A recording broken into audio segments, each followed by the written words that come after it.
How much caffeine is in decaffeinated coffee, Coca-Cola, Monster, Red Bull and regular coffee?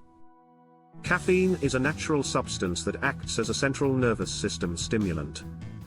It is found in more than 60 plants, including coffee beans, tea leaves, cocoa beans and cola nuts. Although many people consume it on a daily basis, few know exactly how much they are ingesting depending on the type of beverage. We are going to analyze and compare the caffeine content in 5 very common beverages: regular coffee, decaffeinated coffee, Coca-Cola, Red Bull, and Monster. 1. Regular coffee, 240 ml cup. Estimated caffeine, 80 to 100 milligrams. Coffee is the best known source of caffeine. Its content varies according to the type of bean, Arabica or Robusta, the preparation method, filter, espresso, French press, capsule, the roasting, and the extraction time. An average cup of filtered coffee usually contains between 80 and 100 milligrams of caffeine. Coffee provides a quick energy boost, improves alertness and can promote concentration. However, excessive consumption can cause nervousness, insomnia or palpitations. 2. Decaffeinated coffee, 240 ml cup. Estimated caffeine, 2 to 7 milligrams. Contrary to what many believe, decaffeinated coffee is not caffeine-free. In general, between 97% and 99% of its content is removed through different processes: water, solvents, CO2. The result is a very low caffeine beverage, but not completely free of caffeine. It is ideal for those who are sensitive to this stimulant or want to avoid it in the afternoon or evening, without giving up the taste of coffee. 3. Coca-Cola, 330 ml can. Estimated caffeine, 32 milligrams. Coca-Cola contains caffeine in a low proportion compared to coffee or energy drinks. It is enough to have a mild stimulant effect, although many people are not aware that they are consuming it. In comparison, Coke Zero and Diet Coke also have caffeine, but slightly above, 34 to 46 milligrams, depending on the country and formula. Other cola brands may vary their content. 4. Red Bull, 250 ml can.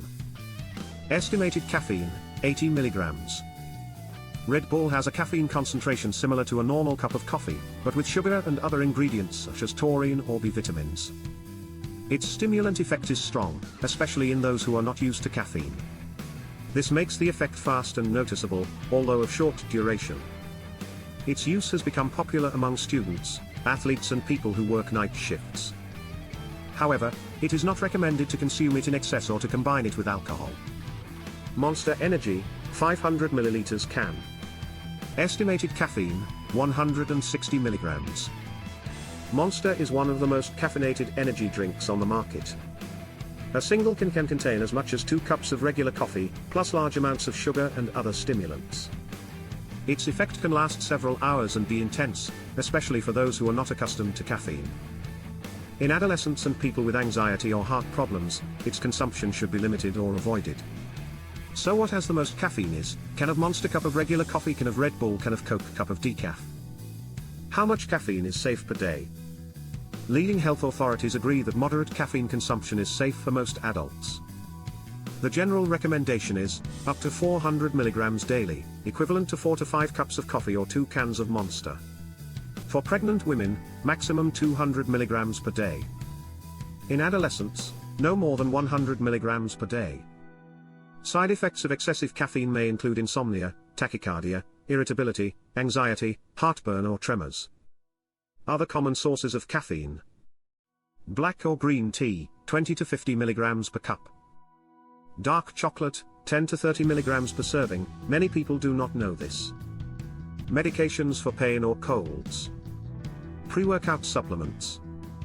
Energy sports drinks. Ice cream and coffee yogurts. Tips for responsible caffeine consumption: do not consume caffeine 6 hours before bedtime. Pay attention to the total daily caffeine intake if you consume several sources. Alternate between caffeinated and non-caffeinated beverages. Listen to your body: if you feel nervousness or palpitations, reduce consumption. Consider decaffeinated or caffeine-free options if you are sensitive or have a medical condition. Conclusion: caffeine can be an ally to keep us awake and focused, but it can also cause unwanted effects if consumed in excess.